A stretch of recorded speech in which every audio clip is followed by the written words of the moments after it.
Les cuento un poquito primero de Ecofeminita, la que tengo puesta la remera, y la bandera. Ecofeminita nació allá por el 2015, me contaba recién uno de los chicos que estamos por cumplir ese año el año que viene. Ya no somos jóvenes activistas, en chiste. El 2015 fue un año súper importante para el movimiento feminista a nivel nacional, como sabrán. Al calor del Ni Una Menos, mis compañeras fundadoras de la organización se estaban preguntando por la economía y el feminismo, las cuestiones de género, cómo podíamos atravesarlas, y debatiendo mucho con varios valores sobre macroeconomía y buscando su lugar. En ese contexto nació la organización y 2 años después, en el primer paro internacional feminista que se hizo, en 2017, el 8M, nació Menstruación. Es una campaña que tiene como principal objetivo hablar de la justicia menstrual, pero hablar de la menstruación en clave económica. Ya había muchas compañías activistas hablando del tema, les puedo contar un poquito más después, pero nos interesaba, por nuestra formación de economistas, la mayoría de nosotras, tratar el tema desde ese lugar material, desde esa ausencia y desde esa falta. Entonces, allá por, como contaba, 2017, en la marcha del 8 de marzo, que es el Día Internacional de la Mujer Trabajadora, nos juntamos en una esquina cerca de la Casa Rosada y pusimos a estas redes que recolectábamos materiales, productos de gestión menstrual, lo llamamos nosotras, en ese momento se llaman toallitas, tampones y no éramos tan amplios con el término. Y no hicimos más que eso, ponemos un lazo bordó que identificaba con el color de la sangre y encontrarnos en esa esquina para recolectarlos. Al toque nos dimos cuenta que eso no alcanzaba y que la recolección de productos nos resultaba súper asistencialista, entonces empezamos a pensar una forma de ir un poquito más allá y de convocar a lo que nosotros pensábamos que era el último garante de esta necesidad, que es el Estado.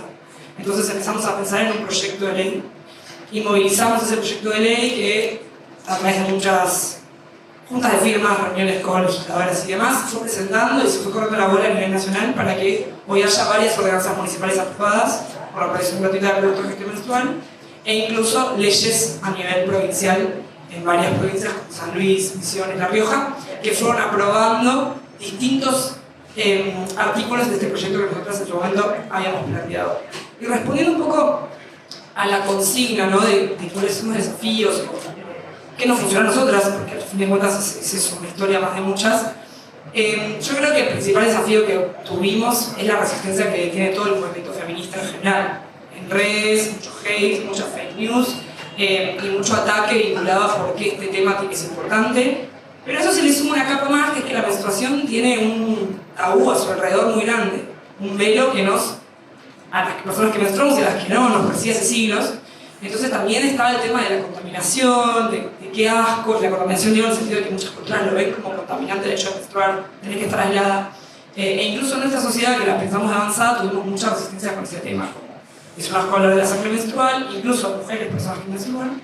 Y por qué este tema es importante, que es otro gran tema para la macroeconomía feminista, diría yo, que es ahora no. Hay mucha pobreza, hay mucha hambre, después vienen ustedes. En algún momento eso se va a resolver, pero es parte de una utopía, están viendo productos de gestión menstrual cuando la gente no come. Y nuestra forma de comunicarlo, y ahí voy más con la otra consigna que creo que era cómo hacer que sea sexy el tema, ¿no? Cómo hacer que sea catchy, que podamos atraer gente.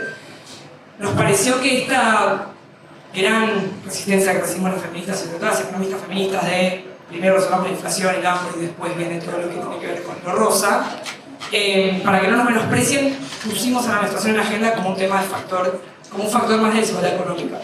Y entonces empezamos a hablar del costo de menstruar el año. Entonces en esto del proyecto de ley que les cuento, empezamos a pensar cuál podría ser nuestro aporte, más desde lo que Ecofeminita hace, que capaz no lo conté, pero es mucha producción original de notas, artículos y de datos, sobre todo cruzar datos, ir ahí a donde están las fuentes oficiales, a interpelarlas en términos de género. Y entonces empezamos a gestionar lo que es una canasta, la primera canasta menstrual de Argentina, y decir cuánto cuesta eso. El IPC no lo traquea, el INDEC no lo mide, cómo podemos hacer para tener un costo aproximado, que puede tener 1000 asteriscos, porque yo soy economista y me importan mucho los datos y sé que metodológicamente mucho de lo que hacemos que se puede cuestionar, pero por lo menos es un dato y está ahí, y les puede parecer mucho o poco. En marzo nos dio entre 40.000 y 60.000 pesos por año por persona menstruante. Lo vamos actualizando semestralmente, pero ese fue otro aporte creo muy importante para decir, tocarle al bolsillo a la gente, que creo que primero siempre está bueno y llama la atención, pero aparte poner el tema en la agenda sobre la mesa, porque como saben ustedes, la menstruación tiene 1000 eufemismos, ni siquiera la mencionamos como tal. Al principio no decir Andrés, no decir Femina, no decir ese tipo de cuestiones ya fue un logro en sí mismo, y después ir logrando de a poco estas como alarmas en la política pública que mostraban que lo que estábamos tocando interesaba. Y así como les digo que tiene un montón de resistencia, tabúes y velos, por otro lado también es un tema con un montón de identificación. Cada vez que hablamos del tema hay personas presentes en la sala que se sienten identificadas, es como que en un sentido también destapamos una olla de hablar de algo que se estaba hablando, que en la agenda feminista argentina, que estaba súper en ebullición, lo estaba tocando. Entonces, eso por el lado como de los desafíos. Y después, algo que yo creo que también nos funcionó mucho a nosotras es movernos, como se decía recién, no alcanza a quejarse desde casa. Nosotras pre-pandemia ya éramos un equipo remoto y trabajamos en la virtualidad, pero los eventos presenciales como este no tienen reemplazo. Y lo que hicimos mucho al principio de la campaña fue aceptar todo tipo de invitación de radios locales. He hablado con La Rioja, Ushuaia, cualquier tipo de radio chilena que nos llamara, dábamos la nota porque nos parecía importante, y viajar mucho. Fue como muy capilar la campaña en ese sentido, porque también tiene este alma, menstruación, de que no es nuestra, de todas, y todas, y la idea es poder replicarla. Entonces, tenemos la material subidos en la página, quien quiera imprimir los flyers, menstruación puede ser un puestito, una caja en la universidad para juntar donaciones para llevarse a un lado, un dispenser de toallitas en un centro comunitario, una movida en una villa para entregar copas. Se nos han sacado todo tipo de marcas, toallitas de los grandes laboratorios para hacer este tipo de donaciones. Entonces, creo que traccionar por ese lado también, como otorgando las herramientas, dando un toolkit de que la campaña puede funcionar en cualquier lado y aparte apelar a una necesidad muy puntual que nadie puede negar, que es básica y que no podemos controlar un mes menstruar y otro mes no porque nos falta el dinero. Cerrando, ¿a qué los invito? A sumarse a nuestra acción, a seguir Ecofeminita en las redes, pero también a movilizar su causa, la que les llame la atención a ustedes. Yo siempre cuento que yo siempre supe que iba a ser economista, me importaba mucho transformar la realidad desde ese lado, y siempre me pregunté cómo hacían las personas menstruantes que vivían en situación de calle. En Argentina, en Buenos Aires, vamos a hablar de esto posiblemente, no hay baños públicos. Entonces, ese tipo de cosas que de alguna manera calaron en vos, que tienen una identificación, hay muchos activistas menstruales que se acercan por problemas propios, por el cuerpo, por la endometriosis y demás. Al final terminan como sanando esos dolores hacia una acción colectiva. En Ecofeminita creemos mucho, pero mucho en eso, en trabajar desde las calles, pedir no a través del lobby y desde arriba, sino desde abajo, que las cosas sucedan, y como decían antes, moverse y no quejarse tanto. Hola, muchas gracias por la invitación, muchas gracias Emma y a todo el equipo por invitarme a participar de esto. Bueno, yo voy a hablar, estaba escuchando recién la charla de la perspectiva de Ecofeminita y la verdad es que veo muchísimas similitudes. Primero me voy a presentar, bueno, soy Bruno, yo soy parte de Jóvenes por el Clima, como dijeron, coordino bastante las áreas de política nacional y también las áreas del área de política internacional dentro de la organización. Y bueno, la verdad es que siempre estuve interesado en la cuestión climática, en la cuestión ambiental. Fue una causa que me movió desde mis primeros recuerdos de la infancia.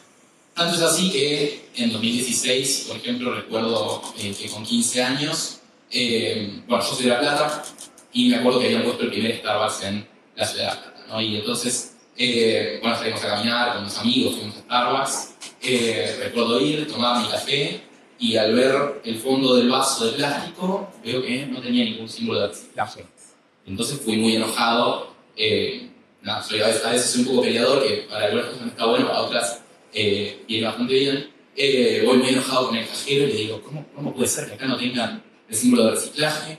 Y me dice, no, es que no reciclamos. Pero bueno, esto no es mi problema, yo soy el cajero, esto es una corporación gigante, no podemos hacer nada. Y entonces dije, bueno, algo tengo que hacer, que sea denunciarlo por Instagram. Y ahí dije, si acá no lo hacen, quizás tampoco lo hacen en el resto de las cadenas de comida rápida. Y entonces salí a caminar, a recorrer todas las cadenas de comida rápida del centro de la ciudad de La Plata y a preguntar si reciclaban las cosas. Y subí a Instagram y bueno, resultó justamente que no reciclaban en ningún lado, un desastre la política de gestión de residuos de la ciudad de La Plata, en ese momento por lo menos. Y bueno, y eso, nada, me entusiasmé mucho, me puse a estudiar. Me recuerdo que fue la primera vez que leí el apodo de París en ese momento, recién había sido publicado. Y cuando me pongo a estudiar, bueno, esa acción la verdad que murió. ¿Y por qué murió? ¿Se imaginan por qué se puede haber muerto? Bueno, yo creo que tengo una idea de por qué murió, y tiene que ver con que era una acción individual que no estaba encauzada dentro de un movimiento orgánico, dentro de un plan de acción que le otorgara tanto estructura como una continuidad del tiempo. Y esa sensación de que no iba para ningún lado esta lucha un poco persistió, ¿no? Hasta que llegó el año 2019. Y en 2019 hubo un punto de inflexión bastante importante, no sé si recuerdan, pero fue el año que surgió como gran figura internacional de la lucha climática Greta Thunberg, y con ella el movimiento Fridays for Future, del que con el colectivo forma parte. Y a partir de ahí se empezaron a replicar por todo el mundo movilizaciones de jóvenes que estaban comprometidos con cambiar la realidad. Sin embargo, bueno, es un poco difícil meterse en una lucha que es tan complicada, que es realmente el desafío más importante al que nos enfrentamos como humanidad, y a que nos enfrentaremos, creo yo, porque es realmente un desafío civilizatorio, un desafío existencial, y no teníamos ni capacidades de liderazgo, ni capacidad oratoria, ni instrucción, ni contactos dentro de medios, ni capacidad para la organización de movimientos orgánicos. Y entonces se empezó a gestar un movimiento que surgía de la nada, y además que teníamos contradicciones en términos de línea, ¿no? Porque el ambientalismo no es un movimiento que surge de un repollo, vienen habiendo desarrollos teóricos sobre el capitalismo desde los años 60, pero siempre con algunas perspectivas que un poco nos generaban algunos resquemores, ¿no? Por un lado, una agenda muy del norte global, ¿no? Una agenda que dice, bueno, a través de la agencia, a través de la acción individual se puede cambiar el mundo. Y por supuesto, las acciones individuales son importantísimas, pero creemos también que lo esencial es la acción colectiva cuando querés generar un cambio en el mundo. Porque justamente, como decía, no se puede hacerle frente a Starbucks o a una petrolera con una historia de Instagram o dejando de comprar nafta. Sin embargo, sí se puede hacer a través de la política. Y un poco ese fue el eje rector que nos hizo desarrollar la línea dentro de Fuerza por el Clima. ¿Cómo podemos hacer para movilizar a cientos de personas, a miles de personas, a que se manifiesten por una crisis que es importantísima, pero que se aborda desde un lugar que no tiene mucho que ver con Latinoamérica, no tiene que ver con las desigualdades estructurales que veíamos también en nuestro país? Muy bien lo mencionaron en la última charla. Muchas veces se le hace esa crítica también al ambientalismo, ¿no? De, bueno, tenemos problemas muchísimo más importantes. Tenemos hambre, tenemos desigualdad, tenemos pobreza, tenemos que resolver todas estas cosas. Después podemos enfocarnos en el clima, que, bueno, es un bajón, pero, qué sé yo, no me importa si se mueve el oso polar en el polo norte, ¿no? Y sin embargo, un poco algo que empezamos a ver al estudiar es que el cambio climático es una agenda que es transversal a todas las agendas a las que nos enfrentamos. Es transversal tanto a la política de género, porque las más afectadas por la crisis climática son las mujeres, sobre todo las mujeres pobres. Es transversal a la agenda económica, porque justamente las poblaciones más vulnerables son las que tienen menos capacidad de adaptarse y de hacerle frente a la crisis climática. Y es transversal a toda la área política. Entonces, eso, un poco lo que vimos fue una oportunidad a la vez que un desafío. Y con los años nos pudimos organizar, generamos un movimiento en el que hoy en día somos entre 150 y 200 personas a nivel país, y donde conseguimos muchísimos logros. Aprobamos leyes, pudimos participar de instancias internacionales hablando con jefes de Estado, tenemos un montón de seguidores en Instagram, pudimos movilizar a cientos de miles de personas en movilizaciones. Y un poco, nada, lo que les quiero traer es inspiración, ¿no? Que muchas veces nos vemos pequeños frente a las crisis a las que nos enfrentamos, frente a los problemas que queremos resolver y no sabemos cómo hacerlo, pero sin embargo les invito a todos a movilizarse, porque vale muchísimo más una acción, por pequeña que sea, y por todo lo que puede cambiar de la comunidad en la que nos encontramos, que no hacer nada. Así que eso, muchísimas gracias.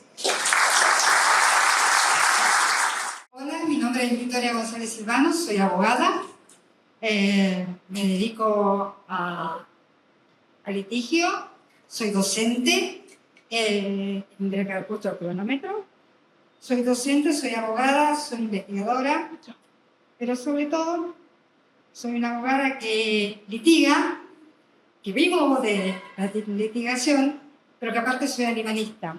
¿Eso qué significa?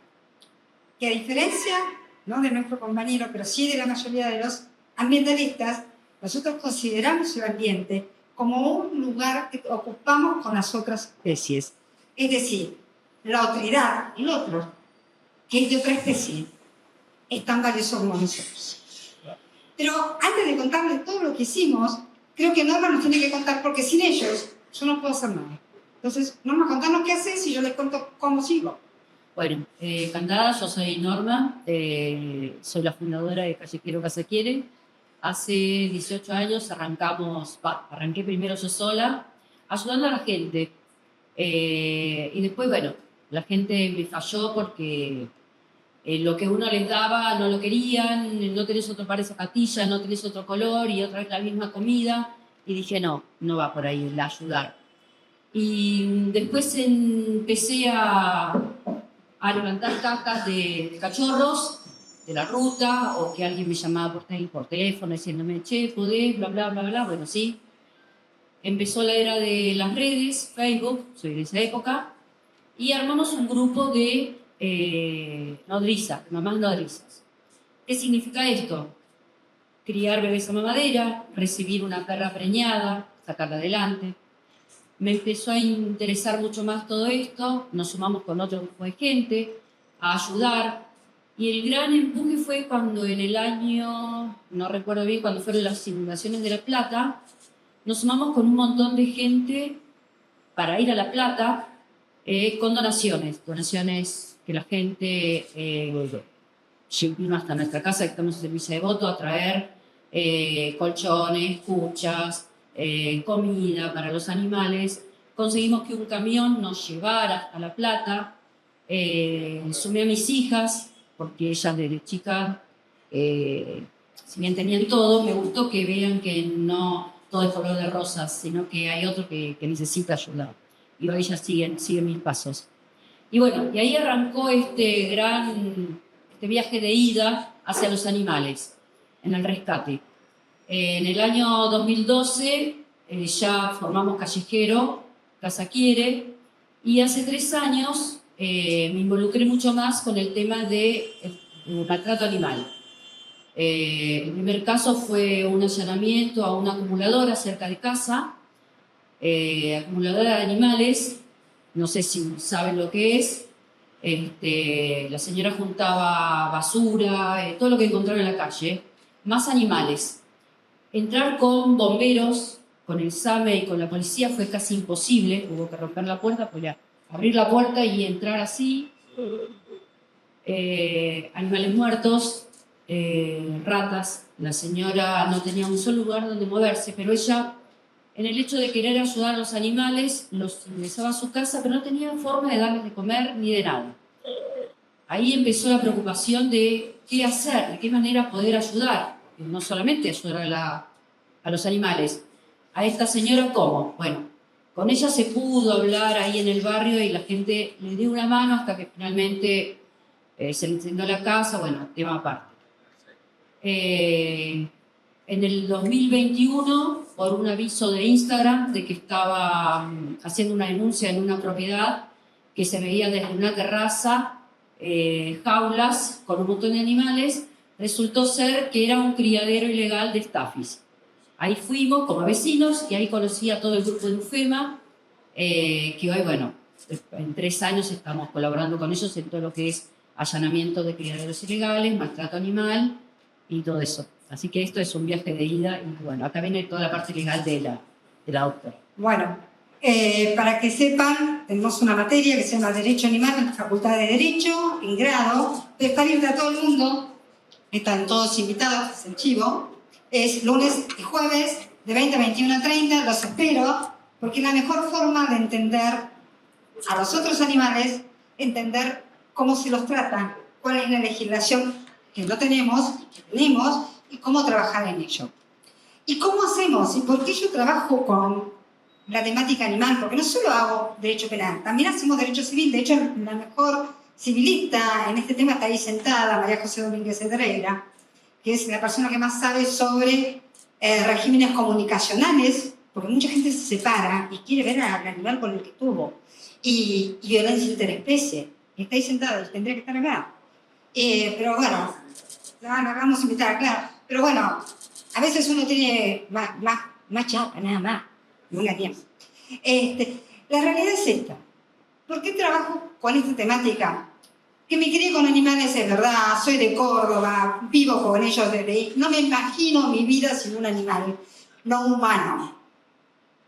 Puedo imaginarme mi vida sin animales humanos, porque todo lo que estamos acá somos animales. Aceptémoslo. Pero no me imagino mi vida sin un animal humano. Lo que sí les digo es esto. Defender al otro como su primer derecho es no ser considerado cosa. Y ustedes me van a decir, pero vos me lo decís, vos que litigás, vos que hacés siempre a Caraca de que hay más de 600 animales declarados sujetos de derecho en nuestro país, más los que hay afuera. Sí, señores, todavía son cosas. Porque si bien la 14346, que es la ley contra los actos de maltrato y crueldad animal, es una ley, yo digo que la tenemos que cambiar o modificar o reanudar, nada más que por edad. Ya tiene 70 años, jubilación por edad. ¿No? Es así. Hay ya proyectos, tenemos proyectos, y no hablo de la ley Conan. El diputado Juliano, cuando se también acá, presentó el proyecto que trabajamos desde la materia con proteccionistas. Esto no significa que la ley Conan sea mala, significa que todo puede ser mejorado. Y aparte no es ley, es proyecto. Todos los proyectos son mejorados con muchos proyectos. Para eso es necesario que haya muchos proyectos. ¿Pero qué nos cuesta? Que algún legislador nos presente la modificación del Código Civil. Hemos tocado a todos los partidos. Y todos han hecho lo de estúpido. Y ustedes me preguntan por qué. Porque el día que desde el Código Civil se baje el artículo 227, el último inciso, ¿no? Infine, como decimos nosotros, dejaron de ser cosas. Nosotros hablamos de un capítulo de los animales no humanos. Y de ahí empezamos como un derrotero a tirar tipo dominó todos los artículos que cosifican. Hablamos del régimen comunicacional, hablamos hasta de la herencia, porque yo comencé a litigar a raíz de alguien que había heredado un montón y que quería eutanasiar a 2 perras jóvenes porque no le gustaban y su mamá le dejó fortuna, ¿no? Entonces, esto es trabajar, o sea, el proyecto lleva a mucho, por supuesto, saldrá, no saldrá, primero necesitamos que lo presenten, y después veremos cómo hacemos. Pero si ustedes me preguntan por qué litigo, ustedes no saben lo importante que es cuando uno ve que esos animales salieron del maltrato y la crueldad. Porque a veces no solo son los criaderos que son ilegales acá. Norma es depositaria o guardadora judicial de criaderos de provincia de Buenos Aires, donde no es ilegal tener criadero. Y la llamaron igual, ¿no? ¿Y esto quién lo hace? El respaldo que uno tiene. Entonces, la litigación es la necesariedad que tenemos todos. ¿Por qué? Porque si no litigo, no puedo ser querellante, no puedo ser parte del proceso. Y entonces no puedo ofrecer pruebas, no puedo pedir un etólogo, no puedo pedir... Y eso es lo que me hace ser y trabajar en esto. Porque obviamente esto no se cobra en derecho penal, no porque yo no quiera, sino porque nadie te lo va a pagar. Así que no van a ganar plata, ganan el derecho penal, el derecho civil. Está bien que los regímenes se cobren un porcentaje, está bien. Motivemos a los abogados para esto. Necesitamos muchos abogados. Si ustedes me siguen preguntando algo más, les voy a decir algo que todo el mundo dice. Nunca hay plata para los animales. Nunca hay plata. Porque tenemos los chicos pobres, tenemos los ancianos que en la calle, pues tenemos todos. Las personas con adicciones, tenemos las diversidades, tenemos las féminas, tenemos... A ver, señores, trabajar en los otros animales es trabajar en las raíces. Esta lucha se va a perder y es la lucha que es para todos nosotros como respeto. No solo eso. El día que se deje de pelear, yo no voy a abandonar esta lucha. Y espero que ustedes comiencen y no la abandonen nunca. Muchísimas gracias.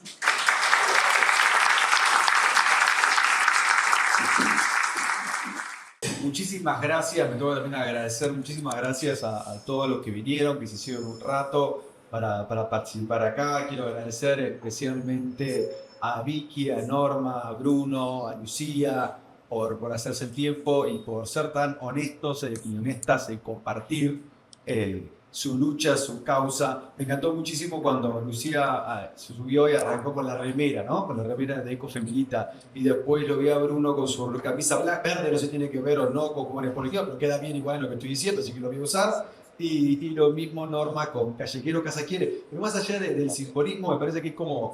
Es un poco de lo que se trata este encuentro, ¿no? Del poder de encontrar la remera que querés usar, que querés defender, la bandera con la cual querés realmente militar y la pasión y la fuerza que te da eso, de usar con mucho orgullo esa remera y pelear por esa causa.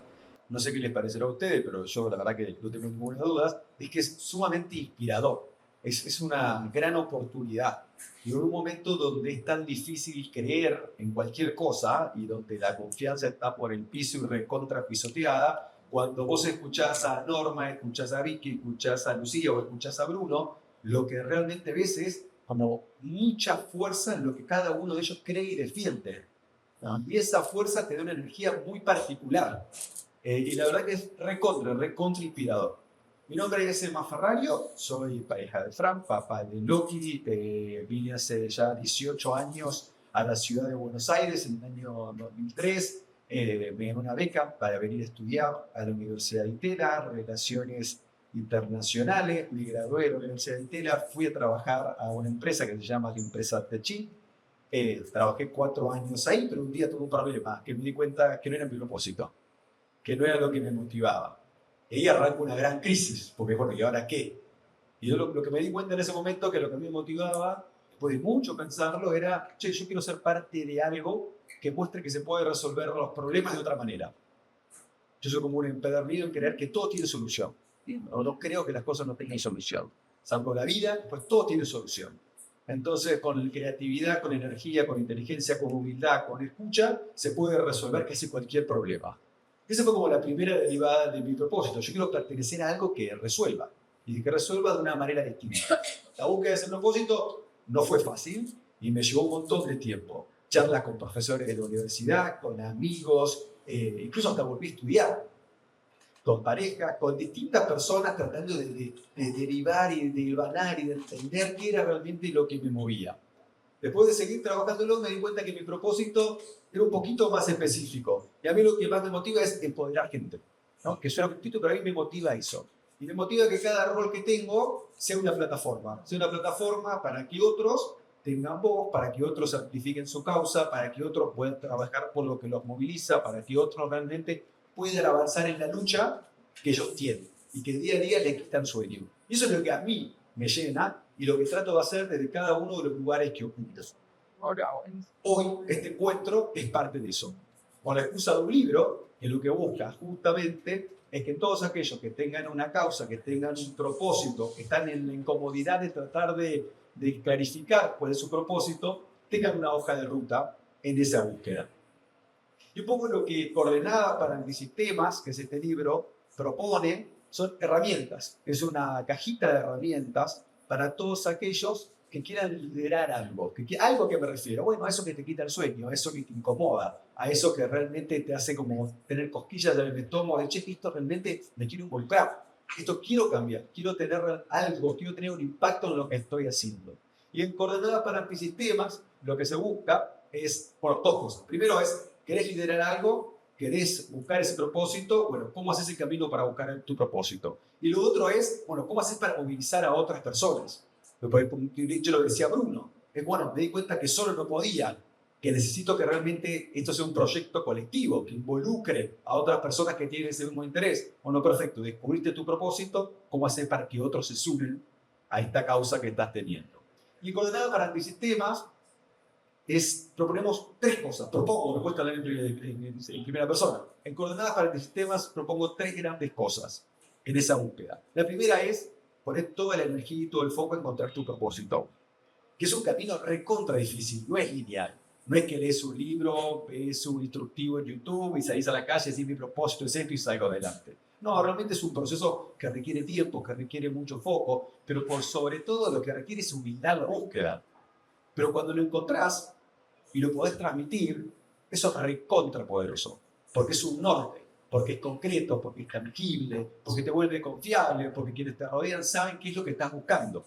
Y eso es clave para cualquier lucha, cualquier bandera que quieras impulsar. Entonces, el primero es ponerle foco a buscar tu propósito. Con un propósito claro, empezar a moverte. Lo segundo es, y un poco todos lo dijeron, es tenés que entender cuál es el ecosistema en el cual vas a operar.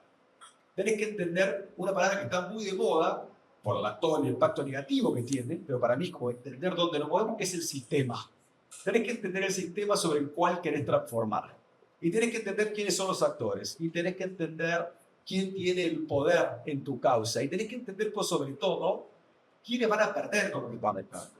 Pues yo soy un firme creyente que la gente per se no se opone al cambio. Lo que se opone es a la pérdida. Entonces, por sobre todo, tenés que entender quién pierde qué en esta lucha que estás buscando. Y entender cómo poder administrar eso. Y administrar no significa que todos terminen contentos. No tiene nada que ver con eso.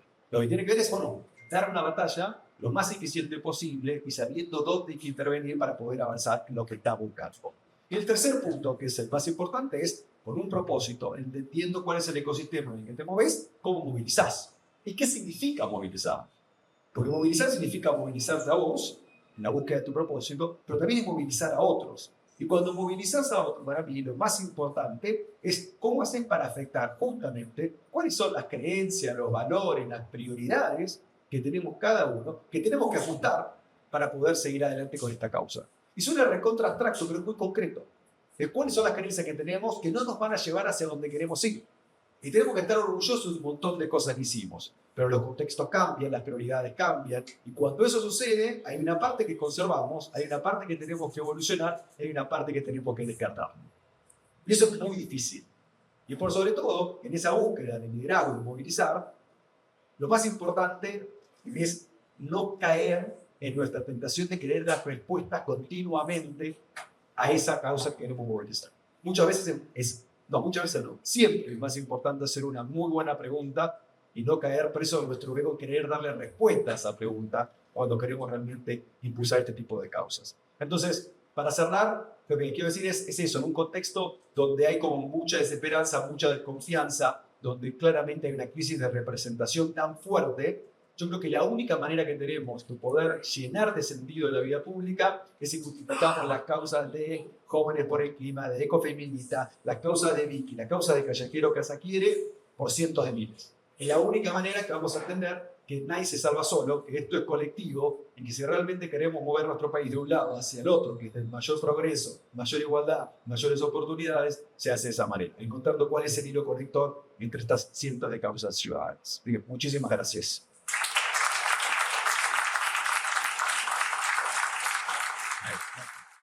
Bien, acá hay una pregunta a Bruno, ¿sí? Que es, ¿cuál es tu visión sobre el punto de no retorno? Creo que es un poco complicada de responder porque es bastante desesperanzador, ¿no? Y si le digo, no, vamos a morir en 2050, nadie va a activar. Pero hay ciertos datos, ahora no los tengo tan presentes, pero el IPCC habla sobre estos puntos de no retorno. Hay varios puntos de inflexión que generan ciertos desencadenamientos de fenómenos climáticos extremos. Cuando esos umbrales se pasan, empiezan a desencadenarse ciertas reacciones en cadena que hace que sea bastante más difícil poder revertir las consecuencias del cambio climático. Ahora bien, punto de no retorno o no punto de no retorno, lo importante es poder activar, poder organizarnos y poder darle respuesta a esta crisis de la forma más efectiva, eficiente y rápida posible, porque si no, las cosas sí se van a complicar bastante más y vamos a empezar a ver las consecuencias del cambio climático de una forma muchísimo más fuerte que de las que la vemos hoy, ¿no? Entonces, un poco es eso. Me gustó mucho lo que decía Emma de entender el sistema en el que funcionamos. Un poco la perspectiva que adoptamos dentro de Jóvenes por el Clima es esa, ¿no? Entender que si bien las marchas están buenísimas, también tenemos que hablar de la gente que tiene poder para poder generar políticas públicas que le den respuesta a los problemas que tenemos, que son, por ejemplo, poder hacer una transición energética que sea rápida y que sea a energías renovables, poder hacer una transición ecológica y poder generar, por ejemplo, corredores biológicos para que crezca la biodiversidad. Y un poco es eso, más allá del punto de no retorno, yo creo que es mejor enfocarse en las cosas positivas, en lo que nos queda para hacer, y no tanto en las cosas negativas, porque un poco ahí sí se genera esa desesperanza que hace que nos quedemos sentados, que no podamos ver una salida. Y bueno, siento que eso es bastante peligroso. Entonces, un poco eso, más allá de que exista el punto de no retorno, tenemos que activar para que no lleguemos a ese lugar. Tengo una para Callejero Casaquiere y es cómo hacen en el momento que tienen que quitarle el animal maltratado a alguien. Nosotros recibimos los animales, si bien acompañamos a UFEMA o a la policía o a los veterinarios, ellos nos entregan el animal. Algo que no pude decir acá en la charla es cuando nos preguntaron qué es lo que nos motiva. A nosotros, particularmente a mí, lo que me motiva es el día después de recibir el animal. Cuando yo lo conozco, el animal está en un rincón muerto de miedo, asustado, no sabe lo que es una caricia, no sabe un montón de cosas, no sabe cuál es su plato de comida, nada sabe. Y al día siguiente tenerlo en mi casa y ver que se acerca o que ya la mirada es otra, eso es lo que a mí me motiva a seguir. Nosotros hace poco que somos una ONG y los seguidores nuestros son los que nos ayudan a solventar los gastos veterinarios, pagar un pensionado porque a veces recibimos animales que son mordedores o medio peligrosos o no están acostumbrados a socializar, entonces hay que tener en un pensionado donde hay gente que sí sabe del manejo de estos animales, entonces eso hay que pagarlo. ¿Qué más? Para que sepan, ni Callejero ni ninguna de las ONG recibe plata del Estado. El Estado es un ausente. Es más, la UFEMA, no vamos a decir que la queremos ni nada por el estilo, es el organismo con el que se trabaja. La UFEMA no tiene un lugar donde los animales que son incautados en ese momento de un cuidador y responsable. Nosotros no hablamos de dueño, hablamos de cuidadoras responsables. Nosotros no hablamos de depósito, hablamos de guarda, porque asimilamos a la otra persona de la otra especie a niños. Entonces usamos los mismos términos, ¿no? Pero a veces, para que nos entiendan, decimos dueñas, decimos mascotas, cosa que no hay que decir. El mascotismo sí existe, en las animales sí, pues eso no existe. Pero sepan que se necesitaría un lugar donde, una vez incautado a ese señor sacado esos animales, o ese animal, por eso es uno solo, ¿no? Pueda ir a un lugar donde los veterinarios lo vean bien, donde puedan, y recién ahí pasan a las ONG que van a ser las que van a trabajar. Que las ONG sería bueno que tuvieran plata del Estado, sí, pero que eso sea sin ninguna condición, porque no es cuestión de la foto del día. Porque la foto del día siguiente no sirve. Entonces, esto también, ¿quién tendría que manejar este refugio o este lugar del Estado? Seguramente ONGs capacitadas. Porque quieren el cualquiera para decir, esta persona sirve o no para tratar los animales. Entonces, estas cosas pasan todos los días. Sépanlo. Todos los días hay animales que están siendo dejados en situación de calle. Y acá en la ciudad de Buenos Aires pasa todos los días con perros y gatos, ¿no? Que la gente lo diga, ¿por qué? Porque no tiene para comer y por lo tanto no puede darles alimento a ellos. No somos estúpidos, haremos lo que pasa, ¿no? Y si es de raza, también lo abandonan. Y lo compraron y también lo abandonan. A ver, gente, no es cuestión. No existen perros de raza o perros sin razas. Existen perros y gatos sin casa. Algunos tienen razas y otros tienen muchas razas. Entonces, eso sepan que existe, sepan que se valoría y que no te va a ser mejor tener un chihuahua que tener uno que no sabemos que es un pulpón de raza, ¿no? Y seguramente el amor es el mismo, ¿eh? Que estamos seguros que el amor es el mismo. Sepan que no generamos, los recursos son de afuera, se los de la propia gente, el espacio lo tenemos que estar buscando. En el caso de los callejeros, tienen hogares de tránsito, hay otros que por ahí tienen pequeños predios, como el Campito Felino, que tienen otro programa, pero bueno, ese lo hablaremos, y que son gatos, Campito Felino, obviamente, son gatos, pero que también acá también tenemos pájaros caídos, que es otra asociación muy importante de aves. Y el problema de las aves también existe, porque, perdón que me extienda, porque, bueno, tengan en cuenta, los humanos somos una especie dentro de 7.700.000 de 7.700 millones de especies. Por lo tanto, hay agrupaciones de aves. ¿Qué pasa? Que decidió un día un gobierno, dijo, bueno, vamos a tirar rapaces. ¿Por qué? Porque así terminamos con las palomas. Claro, entonces le dijeron al halcón, vos solo palomas. Y el halcón agarra lo que tiene hambre. Lo único que cuenta es que al halcón le van a decir qué comer, ¿no? ¿Y qué pasa? Nos estamos quedando sin nuestros gorriones, sí.